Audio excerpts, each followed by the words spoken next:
Cutback for Vasilev, and Lukic! A banger of a strike for Jovan Lukic's first MLS goal!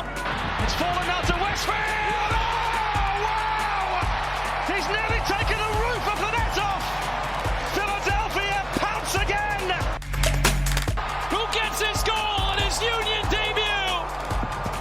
The record signing, off and running in his first appearance for the club.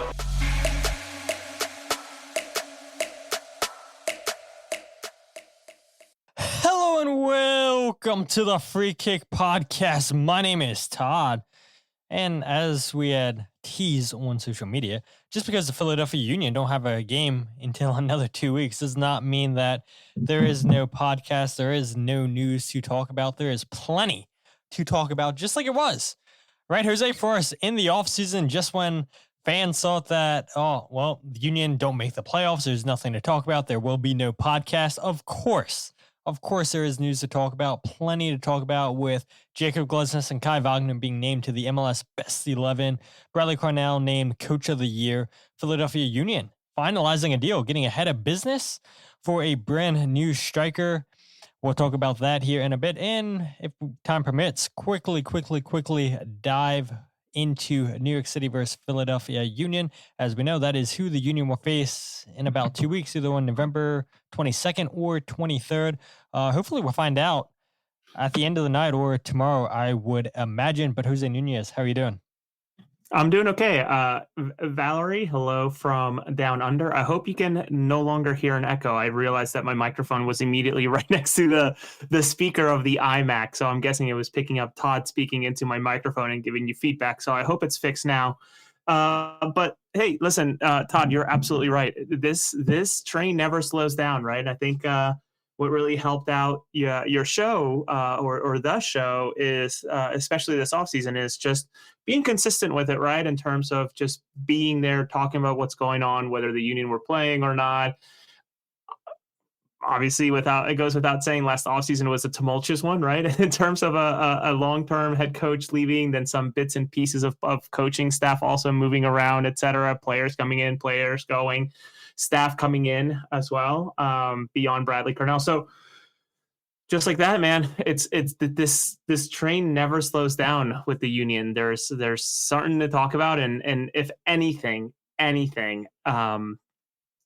I think that there's a lot of excitement, or there should be a lot of excitement from the fan base for this move, should it finalize. Just an unbelievable move that this could be for Philadelphia. I can't stress that enough. Yeah, absolutely. And Michael, I do see your question, or yeah, it is a question there. We'll talk about that later on the show. So hopefully you stick with us towards the end, and we'll hit on all of that. But yeah, you're right, Shaggy. 2 weeks is such a long layoff. I mean, 3 weeks is a long layoff, and that's exactly what the Philadelphia Union had. We'll get into that maybe more so next episode, not so much this, but yes, I do agree that is a long layoff. But yeah, Jose and I want to try to keep this in an hour, so we'll see if we can do that. We're going to try our best. Not a ton to talk about, like 3 topics that I really want to bring up. So let's go ahead and start off with Jakob Glesnes and Kai Wagner named to the MLS Best 11. A couple of weeks ago, Jose, you and I were talking about how maybe it was a little bit of a shame that Kai Wagner and Glesnes didn't make Defender of the Year. They lost it to Tristan Blackman of Vancouver. And you kind of figured, at least I kind of figured, Jose, when Wagner and Glesnes were both up for Defender of the Year, that there's no way that they don't get included into the Best 11. Same with Alex Freeman. He had won the Young Player of the Year, I believe it was, and he wound up making the Best 11. I guess I'll go ahead and show it here for all who haven't seen it yet, because I do want to talk about Wagner and Glesnes specifically. In goal, you had Dane Sinclair of Minnesota United. Right back, Alex Freeman. Center backs, Tristan Blackman and Jakob Glesnes. Left back, Kai Wagner. The 3 in the middle, Evander, Sebastian Berhalter, and Christian Roldan. And then your 3 up top are Lionel Messi, Denis, and Andres Dreyer of San Diego. And what I do like about this, Jose, is we finally got a team of the season with almost everybody in the right position. Well, you can say everybody in their position because if we want to say that this is 4-3-3, which on paper it does look like it, put a Vander in the middle as a 10. You have your two fullbacks, you have two center backs, you have your two wingers, and you have a striker. So this is, I feel like the closest 11 to an actual position wise that we've ever had in MLS. And looking at this, you know who I feel sorry for, Jose, is Jose Martinez. I feel like he should have made this list at least once in his time in Philadelphia, but everybody was voting or nominating attacking midfielders. And so the midfield would always be attacking midfielders and not so much a defensive midfielder. But yeah, we actually have a true best 11. And there is no complaints on my end for this. I think this is pretty solid. I think it's as solid as it gets. I would argue, I think out of all of these, there's two positions or two players I would maybe swap, and Berhalter and Christian Roldan. But it's almost like plan A or plan B. Either one works well for this lineup, right? And that's not a disrespect to either one, but I really do find it crazy, and maybe there's enough representation from Philadelphia here, but my goodness, the way that Danley played this year and the way that Lukic played in terms of Lukic specifically being a newcomer, I could see him slotting into a 6 in this role, in this specific lineup. And this is also a lineup that I think if they were to actually put this together could beat Liga MX, like as an all-star team. So yeah, no complaints from me. Cool to see two Union players. I guess they are them and the Whitecaps, right? Having multiple players represented is a huge vote of confidence on what they're doing. And really two franchises that sort of just do a great job of finding diamonds in the dirt type of thing, right? So cool stuff. I like it. Martino Hayda would have also been another shout now that I think about it with Orlando. He had an incredible year of what's the term, Todd? The goal and assist combination, goal involvements, or what is it, Todd? In hockey, it's points, but yeah, goal involvements, I believe, is soccer. Yeah, whatever the term is that my overlord that contract me have me right from time, or they correct for me, because obviously I don't know off the tip of my tongue. So Martino Hayda would have been a good shout, but I love that roster. I love that team, and happy for those guys, especially the two Union players, right? Cool to see that. Yeah, absolutely. I mean, I feel like it doesn't happen often where you see multiple players on the same team into the lineup. And again, I mean, for me, the thing that I'm happiest about is seeing that it's as true of a formation as you could possibly get. Yeah, Danley, John Jock, and Jovan Lukic had fantastic seasons for the Union this year. And I don't think that there is any way that the voters would have had three Union players into the best 11, but maybe they should have. Maybe they should have, with winning the Supporters' Shield and the Union being so consistent throughout the season. One thing you had mentioned there is, this is a team that could potentially beat a MLS MX squad. And what's interesting about that is there's 10 players on this list that made the All-Star game this season. So I guess your colleagues and other people in the media, Jose, that had votes, that voted for a lot of these players to be in the All-Star game. Well, those players stayed consistent through the All-Star break and continue to have a strong season. So yeah, again, no complaints on my end, but specifically to talk about Kai Wagner and Jakob Glesnes, a couple quick hitters right here for you guys. This is the second time in both Glesnes and Wagner's career that they have been named to the best 11. They previously did so in 2022 after that historical season for the Union that, yes, here you go again, another mention of the MLS Cup loss to LAFC, which, by the way, the 3-year anniversary was a couple days ago, which is so crazy how fast time flies. It feels like it was just yesterday that I was at Subaru Park watching the game, which, by the way, I don't even know, I don't think I knew you back then, Jose. Were you at the stadium watching that? What year was it again? 2022.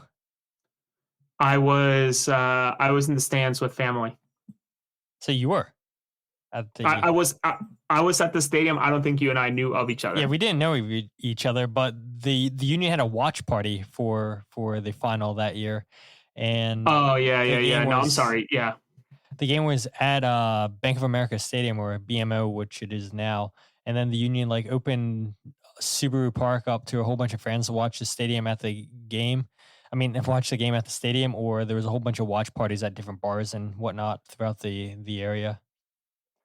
It was a cool experience, but yeah, it doesn't feel like it was 3 years ago. But again, going back to this, yeah. So their second honor, Glesnes and Wagner, first since 2022. It marks just the second time in MLS history that a pair of teammates at the same position have been selected in multiple years together to the best 11, joining Chicago Fire's Chris Armas and Peter Novak, former Philadelphia Union manager Peter Novak, both midfielders. They made the list in 1998, 2000, and 2001. So Glesnes and Wagner become the second pair of teammates in the same position to be named to the best 11 2 different years. The Union defensively conceded a league low 35 goals, kept 14 clean sheets, the most in MLS. And I guess we'll start with Glesnes, Jose. This is a player who, I don't want to speak for you, but I personally thought after 2023, where he had pulled his hernia towards the end of the season, I forget who he pulled it against, and then he came back against Cincinnati and he wasn't looking great. And then 2024, we know what 2024 was. And then credit to Glesnes for the turnaround that he had. And the strong season also earned him a brand new contract in August through 2027 with an option of 2028. That new contract saw him earning $1.3 million in guaranteed compensation this season. But I don't know if many people would have seen this turnaround from Jakob Glesnes, if I'm being honest.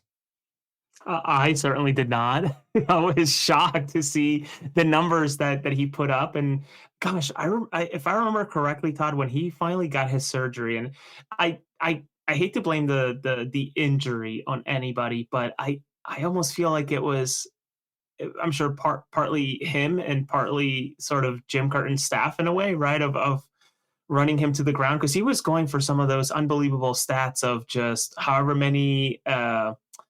What was that one crazy stat that he achieved during that run there? It was like consecutive starts or something along those lines. I can't remember exactly, but he went on and got it done, the surgery. And if I recall correctly, didn't he go and do trick-or-treating shortly after too with his kids? Like, I remember Jim Curtin saying, I remember Jim Curtin saying, like, I think we had asked him, like, how did his surgery go? And I think Jim was just kind of like, oh, it went fine. He just went trick-or-treating with his kids not too long ago. Like it was one of those like, oh, okay, well that happened quickly. Even if I recall, also making it to the bench but not getting in, right? In terms of like that injury that 1 year. But this turnaround is incredible. And I don't know how much of it is just a result of him in his game. Obviously 2024 was a horrid season for a lot of different reasons, but how much of it was this new partner with him in terms of Brommapojkarna sort of helping lead the way versus maybe a partnership that had done its best and moved on in terms of Jack Elliott, right? And getting somebody more agile, more flexible. I think certainly more cool, calm, and collected than Jack when it comes to being on the ball with Brommapojkarna, the way that he handles himself. So I don't know that you're right, Todd. I don't think that many of us ever really thought that he was going to have this incredible season that he's had, but I think we're all here for it, right? Whether you're press or fan, like it's so cool to see someone who has done all the right things for Philadelphia go ahead and have this redemption season to the point that he is being called in for multiple season awards. So good for him. Happy for the team, and just makes you wonder, right? And I think there's a vision already in mind of, what happens after Glesnes and what does that succession plan looks like. And I think Brommapojkarna is the first piece, should he stick around in MLS long enough. Neil Peart, potentially, right? I mean, you would think. You would think, yeah, but obviously 2025 did not go to plan. I honestly had thought that Neil Peart would have played at this point appearances in the teens, just coming in as a sub, even though that's pretty bullish too, considering that, you don't often see coaches really substitute center backs. But no, I you would think Neil Pierre is it, and congratulations to him on the international call up here for this window. Yeah, absolutely. A whole bunch of Union players. I saw CJ Oney. Who else? Eddie Davis, maybe? Did I miss that? I know you had put a tweet out about that. A whole bunch of players. Kevin Sullivan scored now in back-to-back games with the U17s at the World Cup, I know.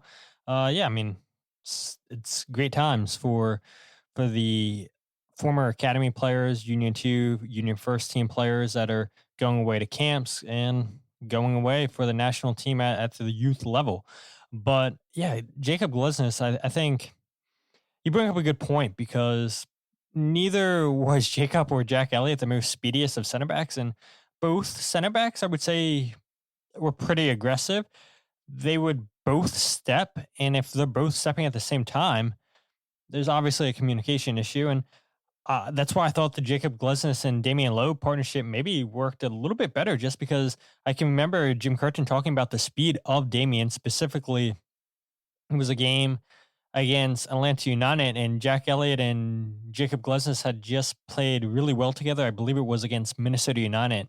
And then Jim brought in Damian Lowe to start against Atlanta. And he pretty much said, because of the pace of Atlanta, that's why we brought Damian into the 11.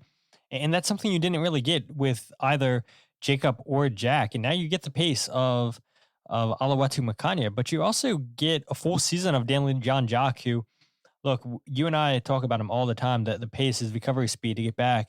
Jovan Lukic, really good defender in front of the two center backs. And when you have those two guys playing in front of you, I know it's a little bit of a different formation. You have two number sixes as opposed to a lone one in Jose Martinez last year. Yeah, of course it's going to play, I believe, a little bit of a factor in why we've seen a revival into Jakob Glesnes. But at the same time, too, like, he does look to be playing pain-free. He does look a little bit quicker than he was. And I don't know if you ever had a hernia injury, Jose, but I can remember, I think this was last year, I was kicking around the ball and everything, and I could just, like, feel this discomfort in my groin, and it lasted for weeks and weeks and weeks. And it's like, anytime that it was cold out and I would go for a run, I would feel that. And so I can imagine it's 10 times worse for a professional soccer player, where you're going at a higher speed, higher training than what I'm doing, a nobody, an average Joe, just going out for a casual run, where you're going 110% in practice every single day. And then you got to expect to have that same energy you had in practice in the game. I can imagine that it plays a big factor. And so to see Jakob finally healthy this season, that was huge for the Union. And I know that you could also make the argument that maybe Makanya had a better season than Jakob Glesnes, that he was the better center back, because again, just like maybe nobody saw Jakob Glesnes' revival coming this season, who saw the season that Makanya was going to have? I know you've been on the show multiple times, Jose, complaining not so much about Makanya himself, but the whole idea of, why are we giving a U22 spot, which you and I love that initiative. We wish that the Union would take more advantage of that. We wish more teams would take advantage of that, because the option to potentially have 4 young U22s, that's great. That's a great mechanism to take advantage of. We want the Union to take more advantage of that. And so nobody really knew what Makanya was. Yes, we saw him with Union 2 last year, but Union 2 isn't MLS. And to see him have this kind of season, you can make the argument that maybe he had the better season than Jakob Glesnes. I would fall behind that argument, and right in line, I should say, behind that argument. And yeah, listen, I will be the first one, just like you say, to acknowledge that I was harsh on the guy, right? And not so much the guy, I guess, but more of the situation of having someone like him, meaning a player earning, I think at one point, more than even Quinn for a year and change, right, with this U22 contract, or certainly more than Nate, I think more than Jack at one point as well, suddenly be there and literally be a practice player and go and travel and play MLS next fall. It was kind of ridiculous. I think he was hovering around 200K the entire time that he was with Union 2, and continues to be there at this point too. But the season that he's had is certainly eye-opening. I believe that I shared the clip not too long ago. He was on a internet talk show for a South African reporter, and just was very clear that the relationship between him and Jim just wasn't good. I think it was one of his first opening lines in the first minute and a half, 2 minutes of a 15-minute conversation. So that goes to show that it just wasn't a good fit initially. But now, while also on the same clip, he spoke about how much more he feels at home with Bradley Carnell, bringing him in. I think at one point he also mentioned, yeah, Bradley welcomed me with a maize meal, I guess some sort of South African cuisine type of thing. And you know, I think that having a manager like Carnell is exactly what was needed to unlock someone like Makanya. And even in talking to folks in and around the club, they themselves didn't even know how good he was going to be. So for them to see Owethu blossom into what he has been this year is, again, hard to argue against Ernst, right? Or maybe it's more of a question of did Jim know what he had? And that's a different ball of wax that, you know, we don't really even have to get to since it's irrelevant. But yeah, I think I would be right in line with you in terms of the argument of flipping a coin between Glesnes and Owethu. Owethu may be the more attractive idea of a better season considering how young he is, but the storyline of Glesnes coming back and redeeming himself in such a great way is also equally as appealing. And you kind of feel hard done for Makanya as well to not get any of these awards. I mean, I think he could have been up there for a young player of the year. He's only what, 20 years old, 21 years old now. But again, I mean, we talked about it. 21 year Makanya is. I don't know. The people that had votes, you and I certainly didn't have votes for any of these awards, Jose. I don't know if people in the national media, people in other markets really would have wanted to vote the union so heavily where, okay, they want to keep things open. They want to keep things even amongst teams and not make this the Philadelphia award show. But maybe that didn't play into the minds of some people that had awards. Maybe it did. I don't know. Don't want to speak for them. But yeah, Jakob Glesnes, regardless, gets in the best 11 after being up for Defender of the Year. The Norwegian, he had 1 goal, 1 assist, while winning 130 duels, making 55 interceptions, appeared in 30 matches, 30 starts this season. Like I mentioned, he signed a new contract extension back in August through 2027 with a club option for 2028. And yeah, hopefully Glesnes can continue the form that he had throughout the season. Hopefully Makanya can continue that as well as Kai Wagner. And there's a guy, and we had a question earlier in the show, and I'll briefly bring it out when we talk about Kai Wagner, but I don't want to spend too long on that. But Kai Wagner, I mean, you can make the argument was once again the Union's MVP. Again, I would love to know what you guys think in the show, whether it be live or the RSS feed. Who do you guys think was the Union's MVP this season during the regular season?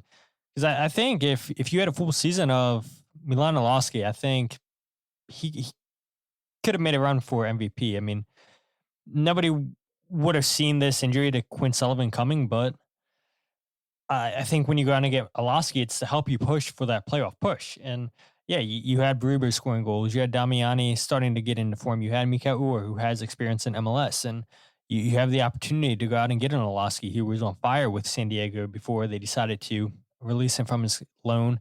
And then he winds up going back to Europe. And then the Union are able to go ahead and get a deal done. And it seemed like he had been with the Union for a full season when he came in to this team. And so you could have made the argument that Alowski, if he was here for a full season, would he have been the Union's MVP? But Wagner led the Union in minutes played, 2,769. He had 11 assists, according to your overlords at MLS. But you and I, we'd like the regular assists, not the hockey assists, so he had 9. He led the Union in key passes, 90. Also helped the Union, as well as Jakob Glesnes, in lifting both of their second supporter shield in club history. Wagner's 11 assists were the second most by a defender in MLS this season, bringing his total to 63 in 7 years in his MLS career. Again, those numbers are a little bit inflated because MLS does count the hockey assist. But regardless, the German defender is the only fullback since the start of 2010 to earn multiple MLS Best 11 honors after previously being named in 2022. I had said 9 assists, not MLS's secondary assist of 11. He led the Union in big chances created at 18, 92 tackles, while ranking first in MLS in crosses 160 and first in successful crosses 88, and second in assists amongst defenders. And the thing about Kai is, okay, yes, we all know that his assist numbers may be a little bit inflated because of the amount of times that he's crossing the ball. He's on the Union set pieces. His chances created, his big chances created, are maybe a little bit inflated because he's on set pieces. But that's not to take away, Jose, from his ability on those dead ball situations to find a Ty Reber like we saw last game, to find a Jakob Glesnes, a Makanya, an Alaski, or whoever. Because there is something to be said about how technical he is on those dead ball situations. And it's a big key for the Union, and it's going to continue to be as long as Wagner's here.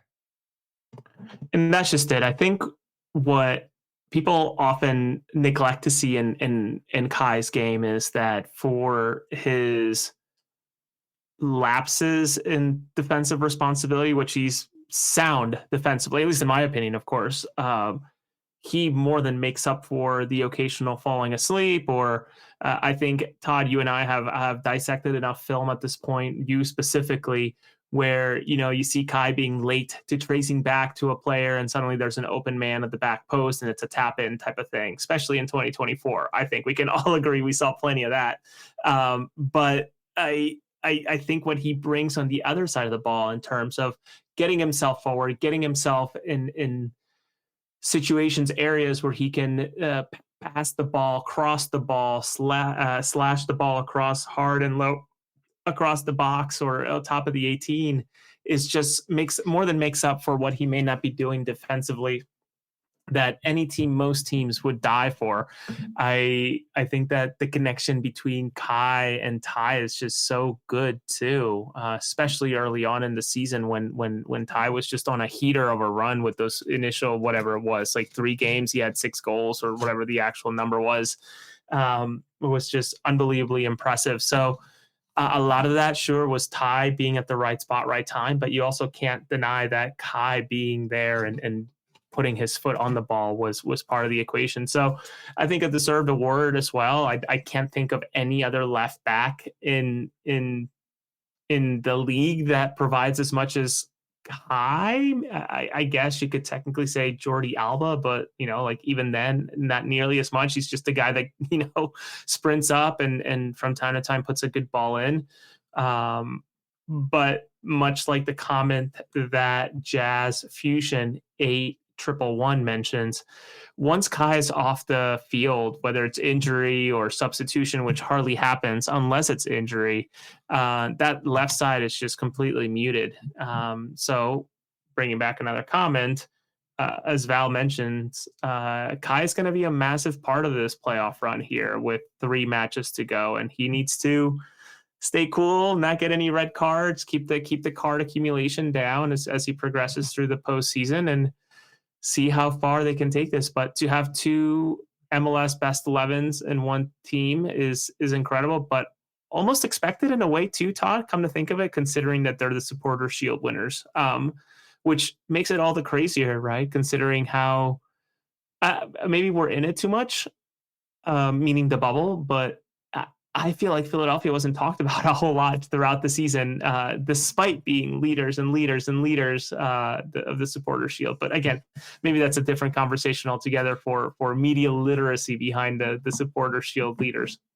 Yeah, they won't. They weren't talked about enough. And of course, you had Union fans on social media all season long complaining about how the Union weren't given their respects. And I'm looking right here on the list. So you had Christian Espinosa, number 1 in chances created out in San Jose. Number 2, Carlos Gil, attacking midfielder with New England at 102.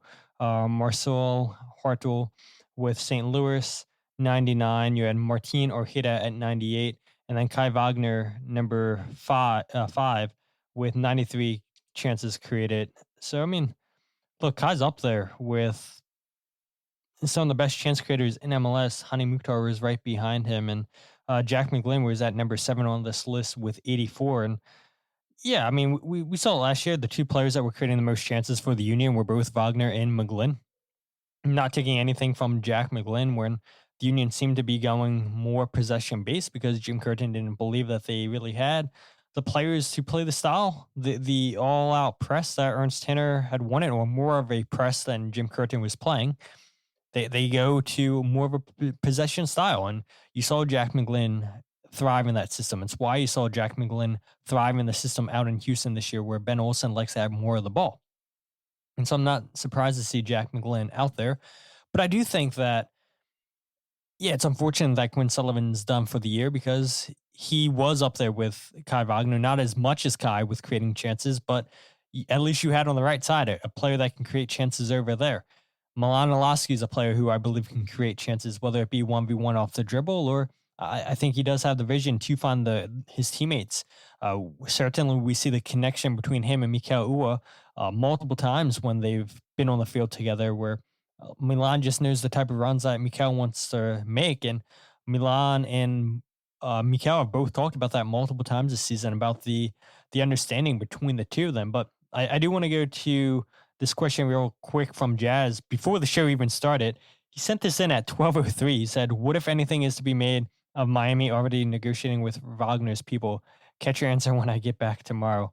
And I guess he joined in because he was so dying to hear what our answer to that would be, Jose. But for people who maybe don't know what Jazz is talking about, Florian Peltenberg, who is a reporter for Sky Sports Germany, put out a tweet on the 7th of November saying, "Exclusive, Inter Miami have set their sights on Kai Wagner. The left back, recently voted in the best in the league, is on the short list to replace Jordi Alba. Talks are planned after the season. His contract with Philadelphia expires on the 31st of December."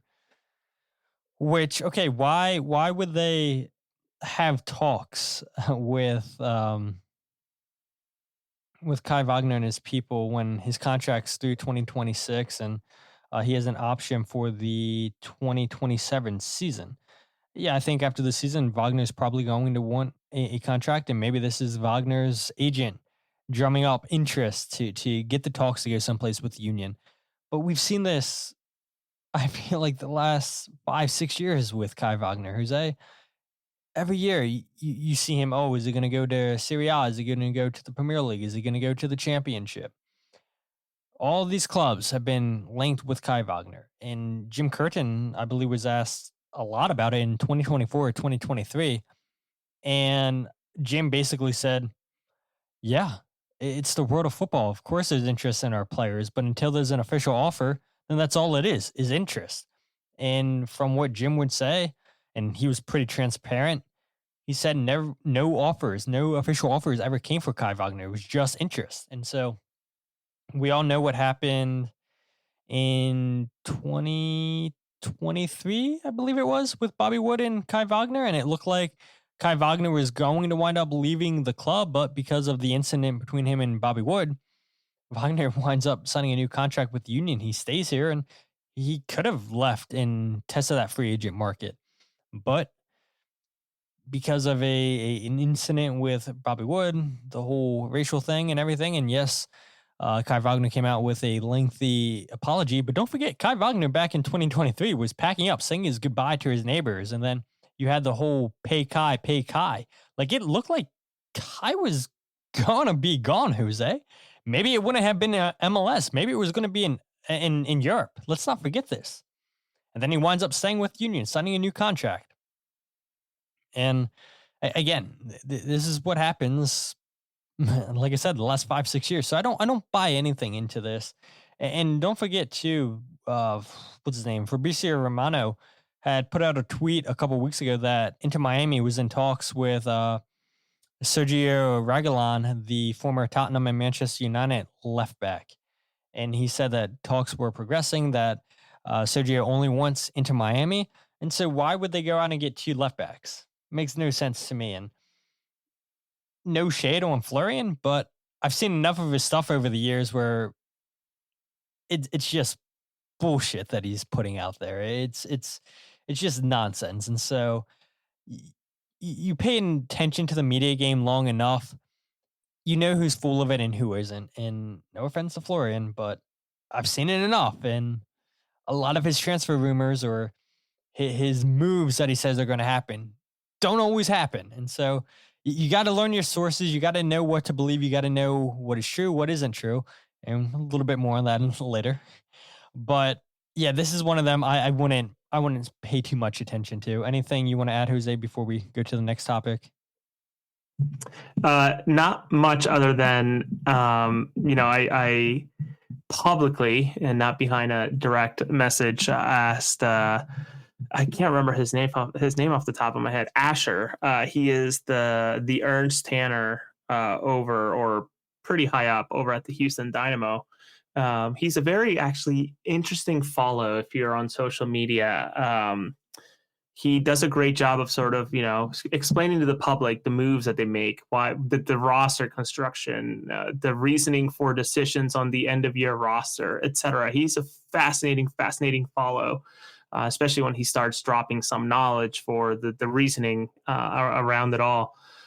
But I remember asking him a question about, how does a club like Houston, out of the playoffs at this point, go around players that are currently in playoff rosters, right? Say someone like Kai. Now, granted, Miami's also going through the playoffs. And Asher's answer was actually, we respect the player. We respect the teams that they play for. And until their season's over, we really don't put any contact out to them just because it's kind of foul, I guess, to do so. Never mind, if there's really no ability to get a deal done without the consent of the other club, right? So if they had 6 or fewer months left in their contract, that's a different conversation. So I don't know how much there is to this in terms of like official contact between Miami to Philadelphia outside of I think, like you mentioned, Todd, we've heard it many, many times of, he's a tall, I think at one point said it, Ernst has said it too. And I think Ernst has said it too, I should say. These guys are often calling one another just to check how much would you want for this guy? How much you want for that guy? All right, cool. Thanks. Appreciate it. How much you want for this guy? It's just like getting a sense, a vibe, a pulse for what the player's value is ahead of any potential requests and whatnot. So could this have happened? Sure. Is there something solid on the table? I can't imagine. I haven't asked around because I myself don't believe it. Again, the Sergio Reguilon rumors like totally debunk this, considering the Fabrizio Romano tweet was like 2-3 months ago at this point. It felt like over the summer, early fall. So I personally don't see this. And I guess my final question to you, Todd, since this is becoming cyclical with the Wagner Kai train, where were you in that year for the hibachi dinner social media post? Where was I? Yeah, it was back in 2023. I mean, yeah, the whole neighborhood there.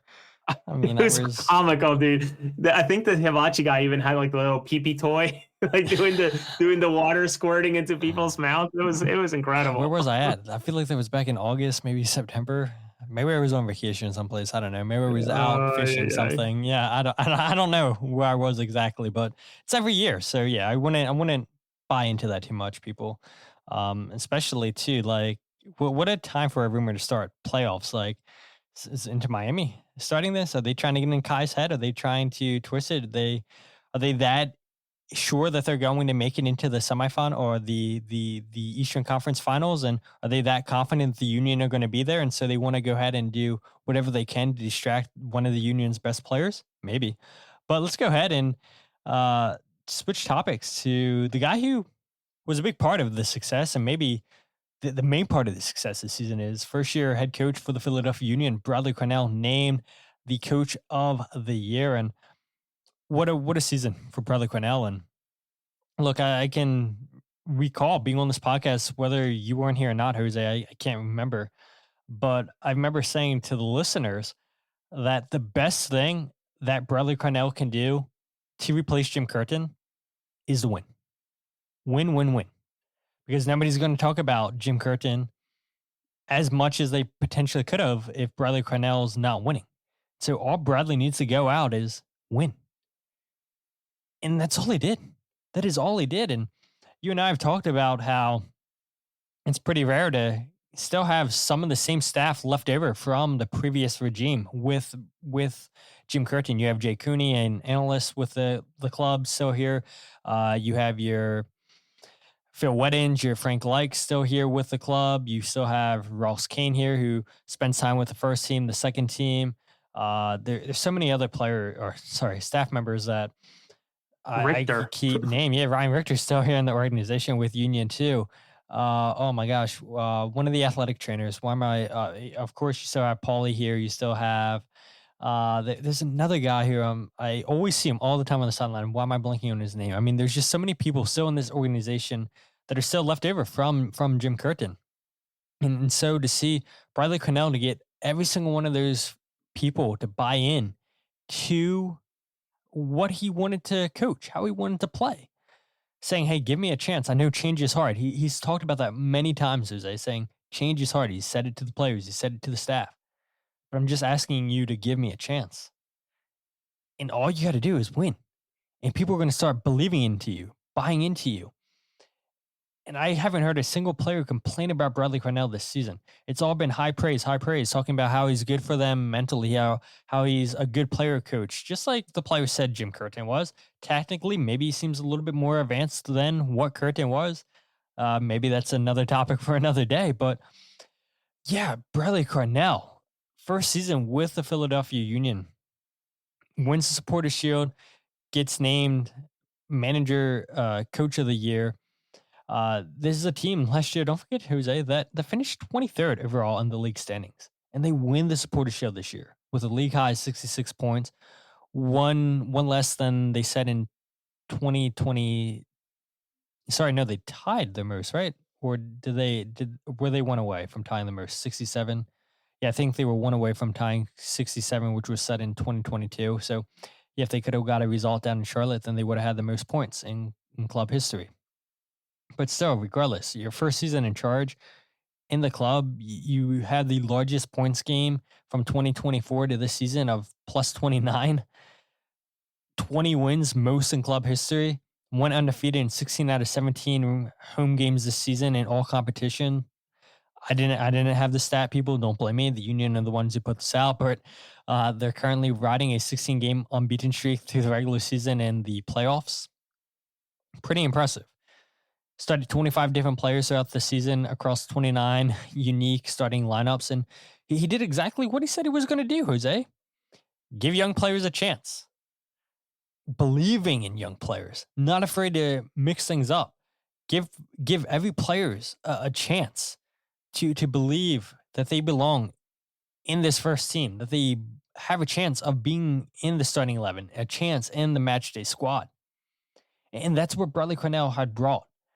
There was 18 different goal scorers in the regular season this year, 57 goals scored, including 7 players this season who scored their first MLS goal, which I'll put you on the spot, Jose. Do you know those 7 players?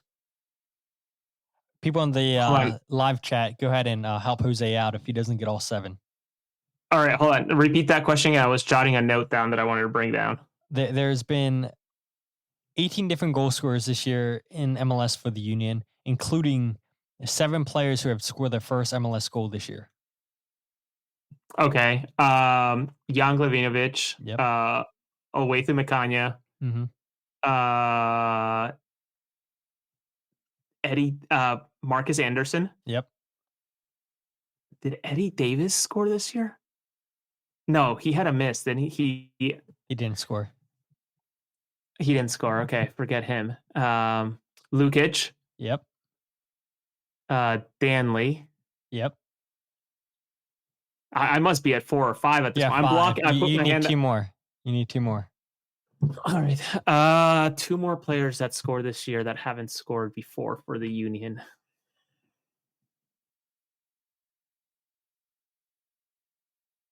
You know a big one. I do.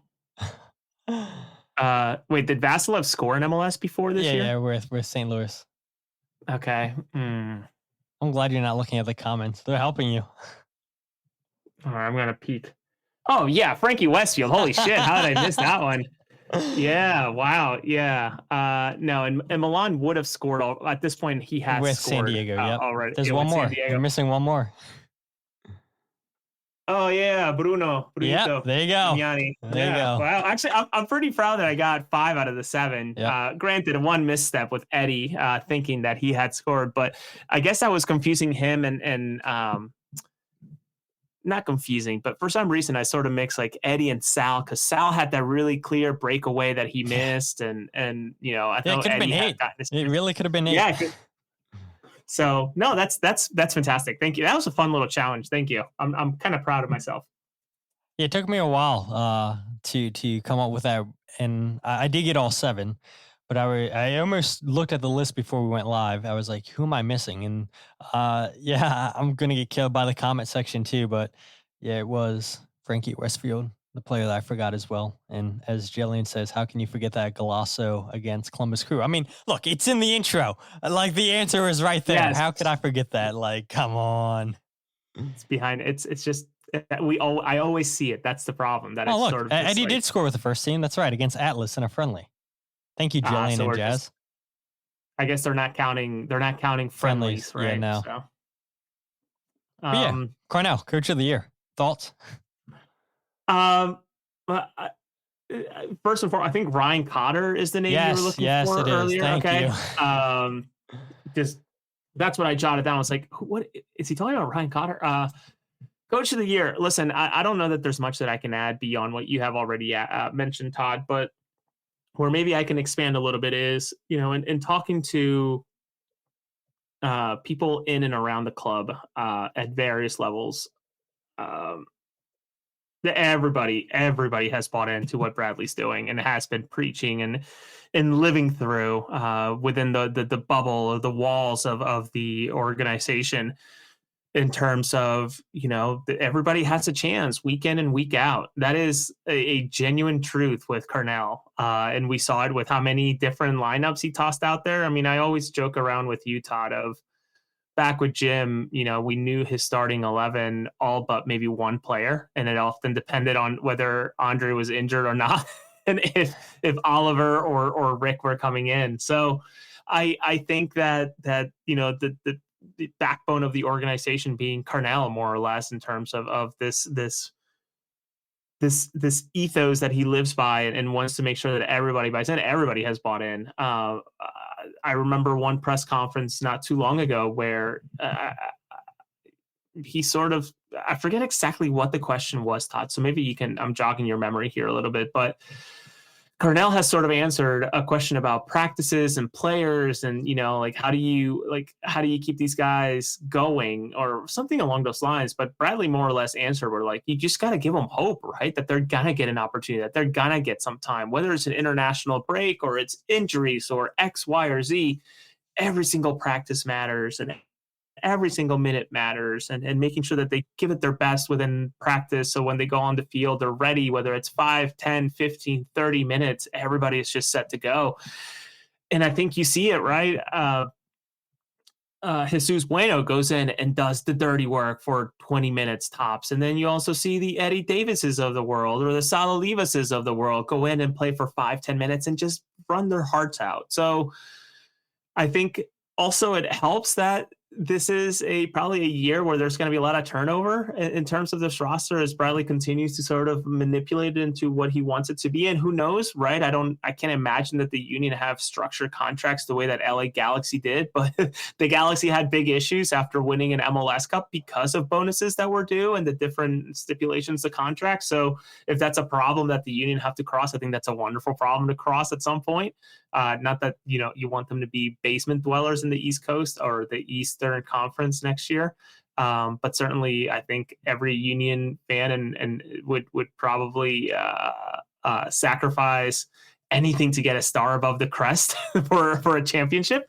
But to Carnell, I honestly, what makes it even more impressive to me, Todd, is that he beat out Jesper Sorensen out in Vancouver, who blew my mind how great he was this year after Sartini and last year's. And granted, the man was full of quotes last year, but to come in and perform as well as he did in CONCACAF, et cetera, all the different competitions, yeah, uh, this is just unbelievable. That yeah, media vote not so much, but the player vote, to me, that's just so fascinating. Players absolutely see what Bradley Carnell does, and I think his story also being sort of a redemption story helps, and we'll see what next year brings. Not that I'm trying to move the field goal post here, but it's just so impressive that it was Bradley and not Mikey Varas, and certainly not Jesper, I should say, Sorensen. So congrats to Bradley.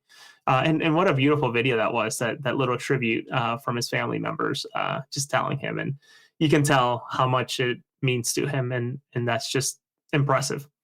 Yeah, and if I'm not mistaken, his family still lives in St. Louis. So I mean, that's even more impressive to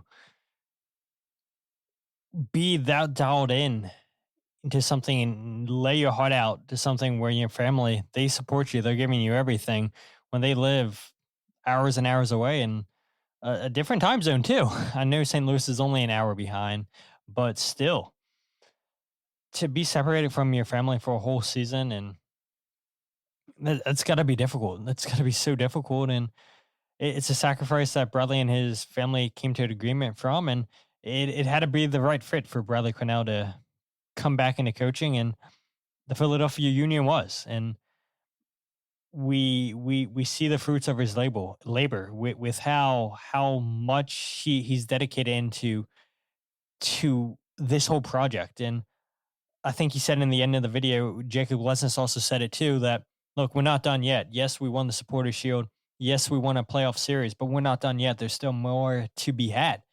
And this team's not going to be settled with in a Supporters Shield standings, because they have home field advantage throughout the playoffs. And so they're going to continue to push one. They're going to continue to fight.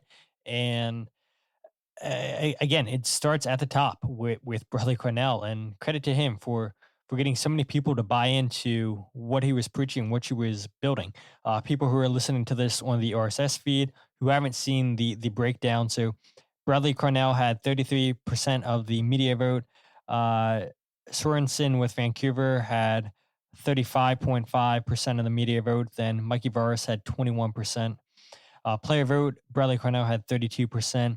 Sorensen had 20. Mikey had 22. Club vote, which was huge, 48% to Bradley Carnell, 24 for Sorensen, and then 16 for Mikey. Then it came as a total of 37% for Bradley Carnell, 26 for Sorensen, and then 19 for Mikey Varas. And Carnell was a 4-time coach of the match day of the season. He became just the third coach in MLS history to lead multiple clubs to at least 55 points in his debut season with the club. And yeah, the Union have now had multiple coaches win the Coach of the Year, with Jim Curtin winning it twice, and now Bradley Carnell winning it in his debut season. And what an honor it is for Bradley Carnell. And hopefully the Union continue to make history, continue going this run that's been so fun. That is the 2025 season. But last topic for the show, I will go ahead and let you lead this topic, Jose, because as Mike, he mentioned earlier on the show, he said, Jose broke the news on the Alladoh deal, right where I first heard it.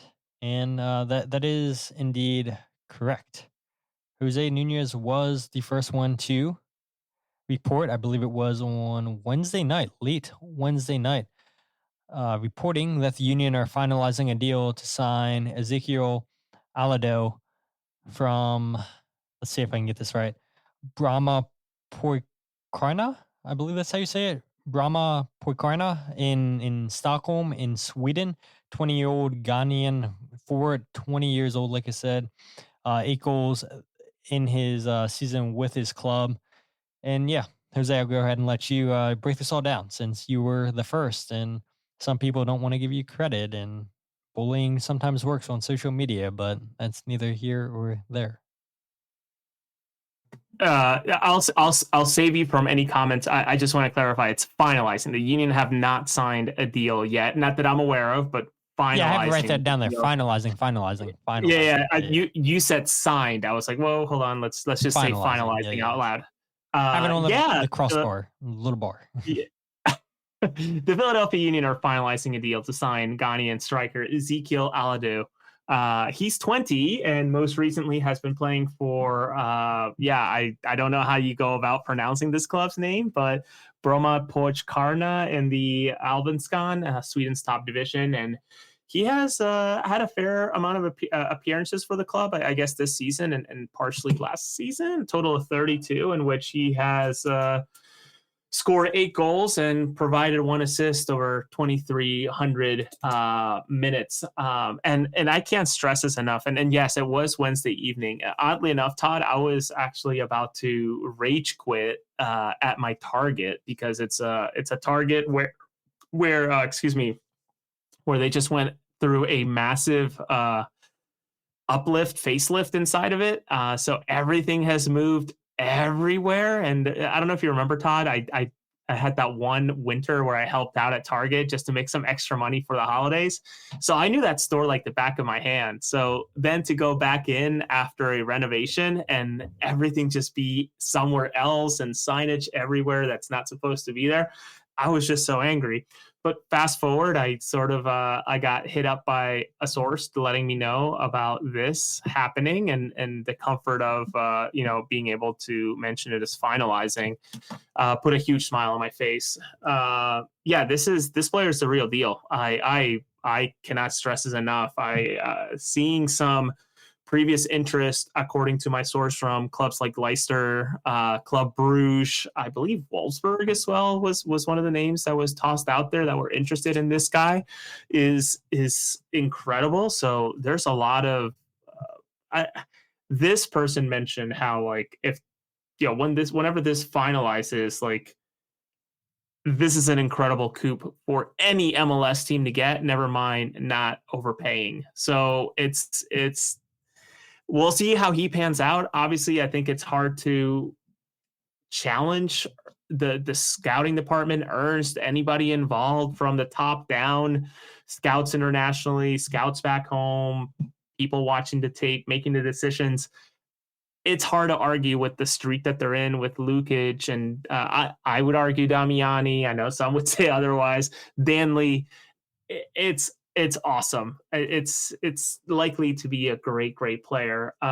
Does bring a lot of physicality for someone, I guess, of his. I don't think he's that tall according to Transfer Market, but he is, as I understand, he's just a very muscular dude who wrestles his way into good positions and can do a great job of hold up play. So kind of a perfect player for Philadelphia coming in. U22 designations, from what I understand. We'll see if that sticks, and the transfer fee being in and around $4.5 million. So going to be a club record should that stick, and again, should they finalize this deal, and soon to be seen. But yeah, the negotiations are well underway. He was not, meaning Ezequiel was not part of his team's final game of the season.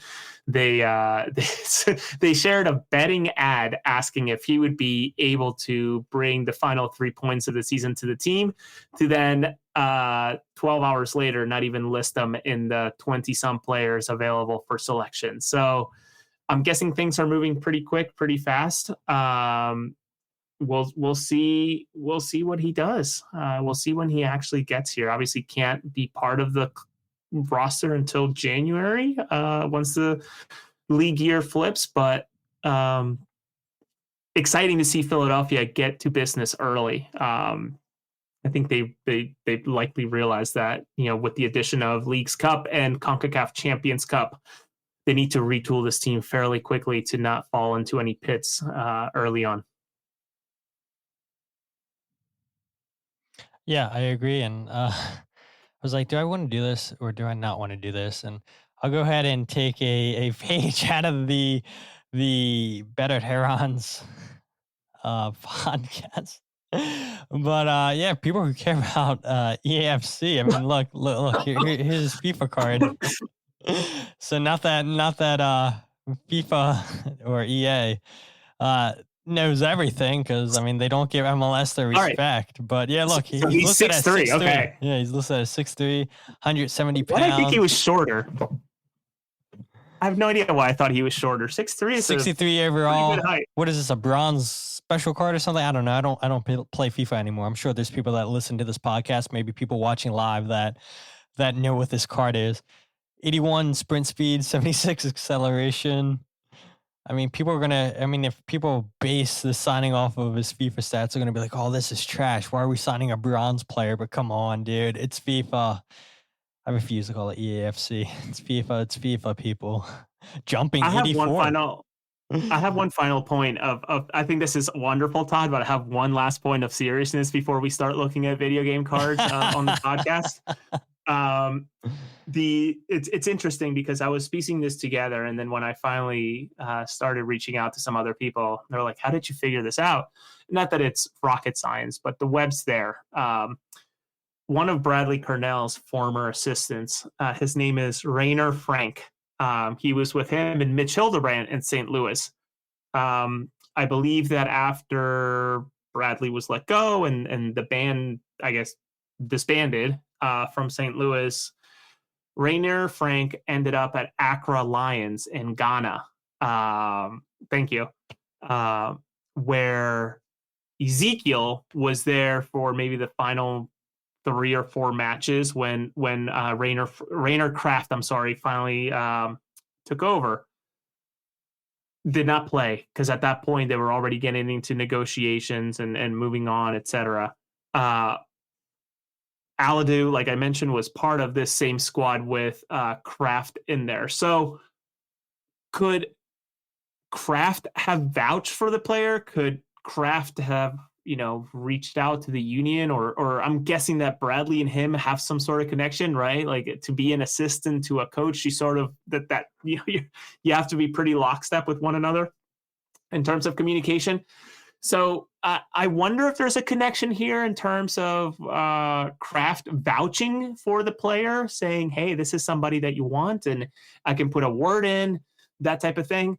Because I remain, and this is maybe obsessive on my end, and I apologize, but I remain amazed that the Philadelphia Union, and nothing against the Union, but I remain amazed that Ezequiel, whether it's true or not, I think it's true, is turning down the likes of Club Brugge and Leicester, etc., for Philadelphia. If there wasn't, I guess the only way I could see that happening is if there is indeed some sort of vouching for the club working with Bradley and frankly being sold the idea that, hey, Ezequiel, this is a great stepping stone. Leicester is great, but what if we were able to get you somewhere else, right?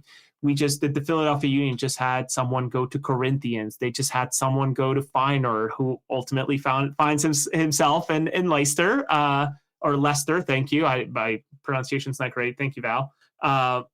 It's just, I think this could be an incredible coup should the deal finalize, and I have no reason to believe that it isn't, considering, again, he wasn't part of the roster. But I just wanted to share the connection there between Rainer Kraft with St. Louis and Bradley Carnell. Again, these webs are just so deep that they're worth mentioning for knowledge, because we want to make sure that you all feel as knowledgeable as we are about these things and make this the most knowledgeable fan base we can. Exactly. That's all we're trying to do here. But yeah, I mean, nothing else that I really want to add to this. There was a question I'll answer very quickly from Michael. He said, big question, who is he replacing?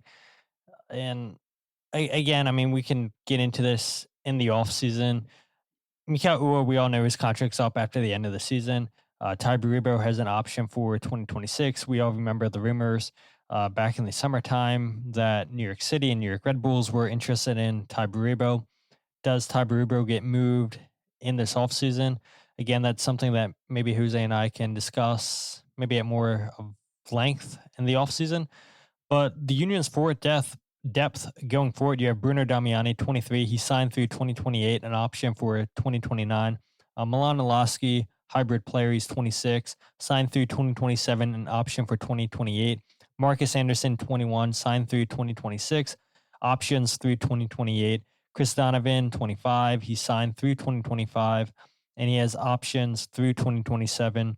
Eddie Davis, 19, signed through 2027, options through 29. Sal Olivas is also 19 years old, signed through 2028, has an option for 2029. So, yeah, you do have a lot of strikers, forwards on this roster. A lot of people are going to say, Alec, yeah, Malik too, when that becomes official that his U2 deal turns into a first team deal. January Lots of 1 likely. lots of official forwards on this team, and now Union finalizing yet again another one. Again, on paper, it would seem like Mikal Uwer is the player out since his deal's up after this season. Ty Gruber, again, I mentioned the rumors during the summertime of New York City, New York Red Bulls being interested in him.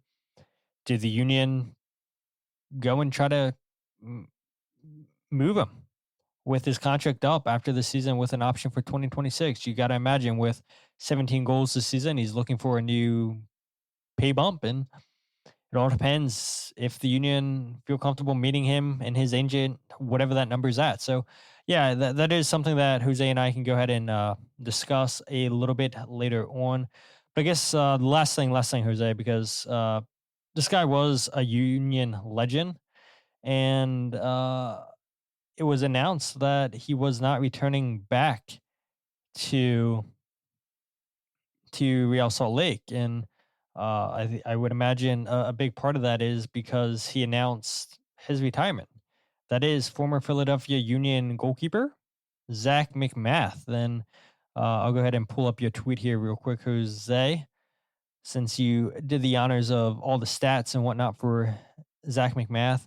McMath, 34 years old, made 110 appearances for the Union, totaling 9,945 minutes and recording 29 clean sheets.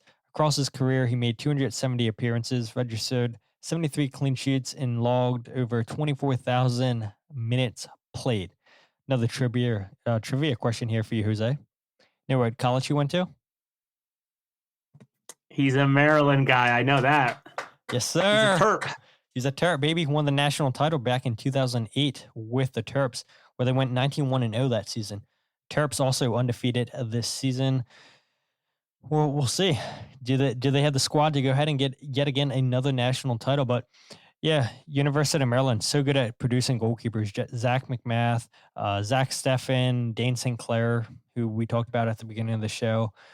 Such a powerhouse of college soccer. And so to see Zach McMath decide to hang it up after a long career, after going number 5 overall in the MLS Super Draft in 2011, yeah, hats off to a fantastic career that Zach McMath had, and sad to see him go. But yeah, I mean, if you would have told him back in 2011 that he would play this long in MLS, have a chance at multiple organizations to be the number one goalkeeper, at multiple organizations.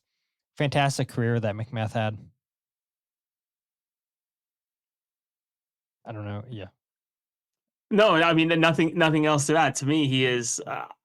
I remember him being drafted. I also remember his replacement being drafted, and sort of like thinking, "Oh, that's kind of awkward." But ultimately, he was, I think, a fantastic bridge between Mondragon and ultimately what Blake came to be. And for him to have played this long and done what he's done in terms of consistency, like 24,000 minutes, that's a lot of fucking soccer, dude. That's a lot of professional practice, a lot of wear and tear on his body, and certainly, yeah, I think it goes overlooked, but a lot of time away from his family. So I think now he gets an opportunity to be solely a dad and a fan of a team than being a player on a team and a fan of his family. So excited for him to do that and finally get to enjoy it. But congratulations to him. What a great career. Not many make it this far.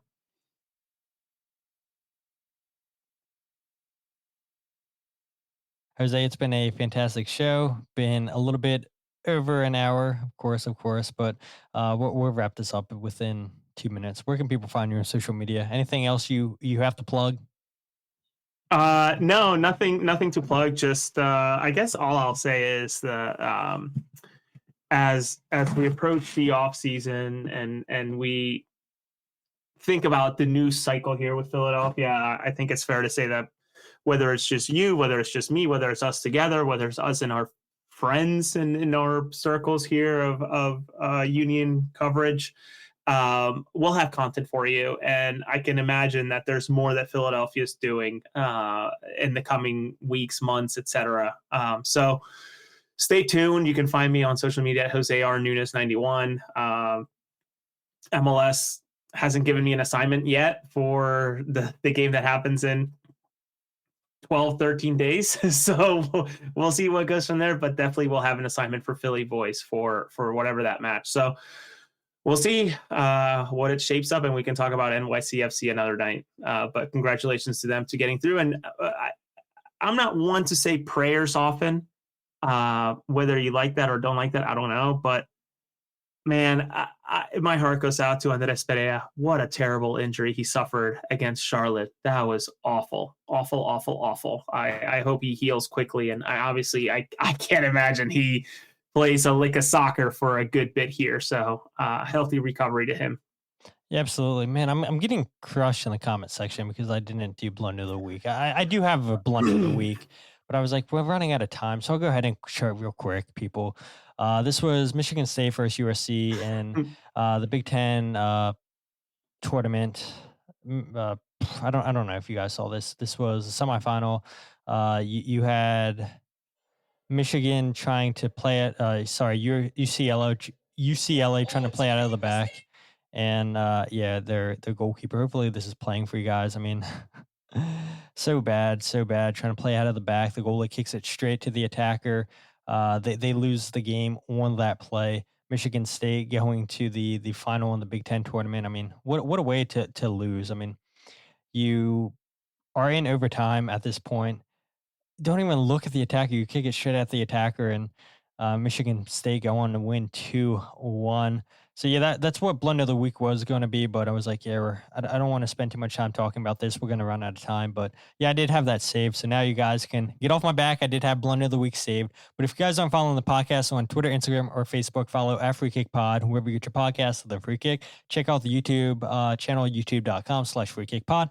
Where we're live every single episode for the podcast, goals breakdown videos on there as well. And you can check out my writing, the podcast, goals breakdown video, all in one place, thefreekick.substack.com. I know I'm talking extremely fast, but that is because Jose and I said we want to keep this within an hour. It did not stay that way. So there's so much more I can talk about, but we're going to keep it at this. You guys have to tune in next week because with that said, my name is Todd and this is the Free Kick Podcast.